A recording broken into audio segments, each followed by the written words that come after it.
everyone, welcome back to my class of Biology Tricks. I am Dr. Ridhi और आज मैं आप लोगों के लिए पार्ट 6 लेके आई हूँ बायोलॉजी ट्रिक्स का। पिछले लेक्चर में हमने ह्यूमन बोन्स की ट्रिक्स जो है वो देखी थी। मैं होप करती हूँ कि आप लोगों को उस वाले लेक्चर में बहुत मज़ा आया होगा। आज का जो लेक्चर रहेगा उसमें हम क्रोमोसोमल डिसऑर्डर्स जो दिखते हैं हमें उनकी ट्रिक्स देखेंगे, उनके कैरेक्टरिस्टिक्स को आप किस तरीके से याद रख सकते हो एक छोटी सी ट्रिक्स से। ओके, सो बिना देरी किए स्टार्ट करते हैं हमारे आज की पहली ट्रिक से। तो आज की पहली ट्रिक में हम बात करेंगे डाउन सिंड्रोम की। तो डाउन सिंड्रोम में बहुत सारे कैरेक्टरिस्टिक होते हैं, जैसे कि ओपन माउथ रहता है, पार्शली फरोड टंग रहती है। तो उसको याद करने का एक बहुत ही ईजी ट्रिक बनाया है मैंने आप लोगों के लिए, जो कि है ट्राई 21SR फॉर ओम्स पाम। तो इस निमोनिक को, इस ट्रिक को डिकोड कर लेते हैं। ट्राई 21 मतलब हो गया trisomy of chromosome 21। Then SR जो है उसके S से हम देखेंगे शॉर्ट स्टैचर, मतलब कि हाइट जो छोटी रह जाती है। R मतलब हो गया स्मॉल राउंड हेड, तो ये राउंड हेड है, इससे हम इसको याद रख सकते हैं। फिर फॉर का हम लिखेंगे फरोड टंग। ओम्स का मतलब पार्शली ओपन माउथ, तो ओपन माउथ OM। और पाम का हो गया broad palm with palm crease. तो ट्राई 21SR फॉर ओम्स पाम। इससे आप डाउन सिंड्रोम के सारे कैरेक्टरिस्टिक एक ही बार में याद कर पाओगे। क्लियर है? Then second trick is about the Klinefelter's syndrome. तो क्लिनफेल्टर्स सिंड्रोम के कैरेक्टरिस्टिक याद करने के लिए जो ट्रिक है वो कहती है add X to muscles because gynaec is sterile. तो इसको डिकोड कर लेते हैं। तो एड X मतलब एडिशनल X क्रोमोसोम प्रेजेंट होता है। मसल्स मतलब हो गया मैस्कुलाइन डेवलपमेंट होता है। गायनेक मतलब गायनेकोमेस्टिया, मतलब क्लिनफेल्टर सिंड्रोम जो है वो मेल्स में दिखाई देता है, जिनका ओवरऑल तो मैस्कुलाइन डेवलपमेंट होता है लेकिन उनमें गायनेकोमेस्टिया के कैरेक्टरिस्टिक दिखते हैं, यानी कि जो ब्रेस्ट है वो बहुत ज़्यादा डेवलप हो जाती है उनमें। और चौथी बात जो है वो है स्टेराइल। तो जिस इंडिविजुअल में हमें क्लिनफेल्टर सिंड्रोम दिखाई देता है वो इंडिविजुअल स्टेराइल होता है, मतलब कि उसके रिप्रोडक्टिव पार्ट्स जो हैं वो ठीक से फंक्शन नहीं करते हैं। तो इस तरीके से आप इस सिंड्रोम के कैरेक्टरिस्टिक याद रख सकते हो। Add X to muscles because gynaec is sterile. तो इसमें चारों जो इसके कैरेक्टरिस्टिक हैं वो आ गए हैं। क्लियर है? अब आते हैं हमारे आज की थर्ड ट्रिक पे, जो कि है टर्नर सिंड्रोम के बारे में। तो टर्नर सिंड्रोम के कैरेक्टरिस्टिक कैसे याद रखोगे? Absence of X makes it sterile और लॉस ऑफ कैरेक्टर्स।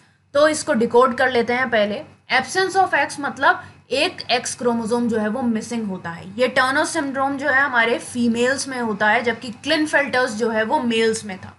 तो एब्सेंस ऑफ X मतलब 2 X क्रोमोसोम होते हैं फीमेल्स में, तो उसमें से एक X क्रोमोसोम जो है वो मिसिंग हो जाएगा, यानी कि XO वाला हमारा पैटर्न दिखाई देगा। फिर स्टेराइल मतलब जो फीमेल्स हैं वो स्टेराइल होती हैं, जैसे क्लिनफेल्टर्स में जो मेल्स हैं वो स्टेराइल हो जाते हैं, ऐसे ही टर्नर सिंड्रोम में फीमेल्स स्टेराइल होती है। OR यानी कि और में दोनों का मतलब है ओवरीज जो है वो है रूडिमेंट्री, मतलब पूरी डेवलप नहीं हो पाती। फिर लास्ट में आता है लॉस ऑफ कैरेक्टर्स। तो लॉस ऑफ कैरेक्टर्स में जो ये LOSS है, इससे आप याद रख सकते हो loss of secondary sexual characters. Okay, so clear हो गए टर्नर सिंड्रोम के कैरेक्टरिस्टिक्स। अब चलते हैं हमारे आज की लास्ट ट्रिक पे, जो कि है फोर्थ ट्रिक। तो इस ट्रिक में हम किसी क्रोमोसोमल डिसऑर्डर के बारे में बात नहीं करेंगे। हम ये चीज़ देखेंगे कि किसी भी सब्सटेंस को अगर हमें जेनेटिक मटेरियल प्रूव करना है तो उसका क्राइटेरिया क्या रहेगा। सो उसका क्राइटेरिया होगा replica is stable and mutate for evolution but expressed as Mendelian character. अब इसमें हमारे सारे क्राइटेरिया जो है वो आ गए हैं। वो क्राइटेरिया क्या है? रेप्लिका मतलब एबल टू जनरेट रेप्लिका, मतलब कोई भी सब्सटेंस अगर अपनी रेप्लिका जनरेट कर पा रहा है तो वो जेनेटिक मटेरियल बन सकता है। दूसरा है स्टेबल, यानी कि वो केमिकली और स्ट्रक्चरली स्टेबल होना चाहिए, केमिकल तरीके से भी, और उसका स्ट्रक्चर जो है वो भी स्टेबल होना चाहिए। तीसरा जो क्राइटेरिया है वो है म्यूटेट फॉर इवोल्यूशन, मतलब उसमें कुछ म्यूटेशन दिखना चाहिए जिससे वो इवॉल्व कर सके, इवोल्यूशन शो कर सके। देन लास्ट जो कैरेक्टरिस्टिक या लास्ट जो क्राइटेरिया है जेनेटिक मटेरियल का वो है मेंडेलियन कैरेक्टर, मतलब it should express itself in the form of Mendelian character. मतलब अगर कोई भी सब्सटेंस रेप्लिका जनरेट कर पा रहा है, केमिकली और स्ट्रक्चरली तौर पे स्टेबल है, म्यूटेशन शो कर रहा है और खुद को मेंडेलियन कैरेक्टर्स की फॉर्म में एक्सप्रेस कर पा रहा है, तो वो सब्सटेंस जेनेटिक मटेरियल बन सकता है। क्लियर है। सो ये थे हमारे आज के 4 ट्रिक्स जो कि जेनेटिक्स से रिलेटेड थे। बहुत सारे स्टूडेंट्स ने मुझसे रिक्वेस्ट की थी कि मैम जेनेटिक्स के ट्रिक्स बताइए,